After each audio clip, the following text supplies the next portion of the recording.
નમસ્કાર, સ્વાગત છે.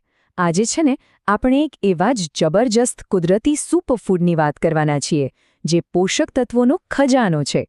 જી હા, આપણે જાણીશું સરગવાના પાન એટલે કે મોરિંગાના અકલ્પનીય ફાયદાઓ વિશે.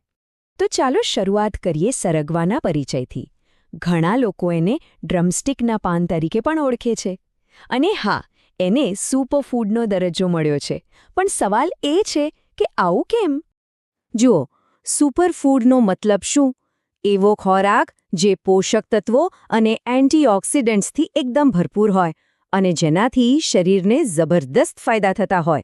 સરગવો છે ને આ વ્યાખ્યામાં એકદમ ફિટ બેસે છે. એટલે જ આપણે સરગવાના પાનને પોષણનો એક આખો ખજાનો કહી શકીએ. જાણે કુદરતે આપણને કોઈ કિંમતી ભેટ આપી હોય. તો આ ખજાનામાં છે શું? જુઓ, મસલ્સ બનાવવા માટે પ્રોટીન, હાડકાને મજબૂત કરવા માટે કેલ્શિયમ અને લોહીની કમી દૂર કરવા માટે ભરપૂર આયર્ન. અને લિસ્ટ હજી લાંબુ છે. હૃદયને તંદુરસ્ત રાખવા પોટેશિયમ, ઇમ્યુનિટી વધારવા વિટામિન સી અને આંખોની રોશની માટે વિટામિન એ પણ છે. વાહ! અરે વાત અહીં જ નથી અટકતી.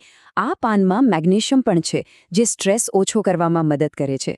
સાથે સાથે બીટા કેરોટીન, જે સ્કિનને ગ્લો આપે છે. અને પાવરફુલ એન્ટીઓક્સિડન્ટ્સ, જે બોડીને અંદરથી ડિટોક્સ કરે છે. ખરેખર આ તો એક કમ્પ્લીટ ન્યુટ્રિશન પેકેજ છે.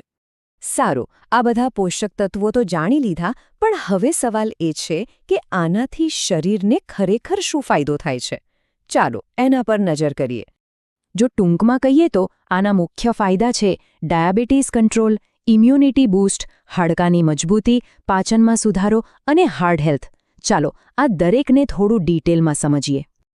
આજકાલ ડાયાબિટીસ એક બહુ મોટી ચિંતાનો વિષય બની રહ્યો છે. પણ તમને ખબર છે?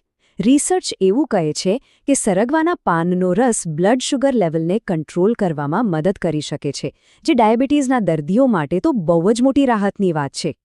અને હૃદયરોગનું જોખમ પણ સતત વધી રહ્યું છે. અહીં સરગવો એક રક્ષક જેવું કામ કરે છે. એ શરીરમાં ખરાબ કોલેસ્ટ્રોલનું લેવલ ઘટાડે છે, જેનાથી હાર્ટની બીમારીઓનું જોખમ ઓછું થઈ જાય છે. હવે આવીએ હાડકાં અને સાંધા પર. સરગવામાં જે કેલ્શિયમ છે ને એ હાડકાને એકદમ મજબૂત બનાવે છે અને મેગ્નેશિયમ સાંધાના દુખાવામાં રાહત આપે છે, જેથી હરવા ફરવામાં સરળતા રહે. હવે આ બે ફાયદાઓ એકબીજા સાથે જોડાયેલા છે. એક તરફ વિટામિન સી, જે આપણી રોગ પ્રતિકારક શક્તિને એટલે કે બીમારીઓ સામે લડવાની તાકાતને વધારે છે, અને બીજી તરફ ભરપૂર આયર્ન, જે એનિમિયા એટલે કે લોહીની કમીને દૂર કરવામાં મદદ કરે છે. અને ફાયદાઓનું લિસ્ટ હજી પણ લાંબુ છે. આમાં જે ફાઇબર છે એ વજન કંટ્રોલ કરવામાં મદદ કરે છે, પાચન સુધારે છે, એટલે કબજિયાત અને ગેસ જેવી સમસ્યાઓમાં રાહત મળે. એટલું જ નહીં, એ લીવર અને કિડનીને સાફ કરીને બોડીને ડિટોક્સ પણ કરે છે. સાથે સાથે શરીરમાં સોજા અને દુખાવો ઘટાડે છે. અને હા, સ્કિન અને વાળને પણ હેલ્ધી બનાવે છે.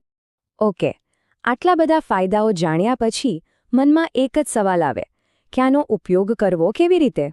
બરાબર ને? તો ચાલો હવે એની જ વાત કરીએ. સરગવાને ડાયટમાં સામેલ કરવું બહુ જ સહેલું છે. તમે એના તાજા પાનની ભાજી બનાવી શકો છો, અથવા પાનને પાણીમાં ઉકાળીને એની ચા કે ઉકાળો પી શકો છો. અને જો પાન ન મળે તો એના પાવડરને પાણી કે દૂધમાં મિક્સ કરીને પણ લઈ શકાય છે. પણ હા, એક ખૂબ જ અગત્યની વાત, સાવચેતી રાખવી જરૂરી છે. ખાસ કરીને ગર્ભાવસ્થા દરમિયાન અથવા જો કોઈ ગંભીર બીમારી હોય તો સરગવાનો ઉપયોગ કરતા પહેલાં ડૉક્ટરની સલાહ લેવી જ જોઈએ. આ વાત ભૂલતા નહીં. તો ફરીથી આપણે એ જ વાત પર આવીએ છીએ કે સરગવો સાચે જ પોષક તત્વોનો એક અદ્ભુત ખજાનો છે. કુદરતે આપેલી એક એવી ભેટ જેની આપણે કદર કરવી જોઈએ.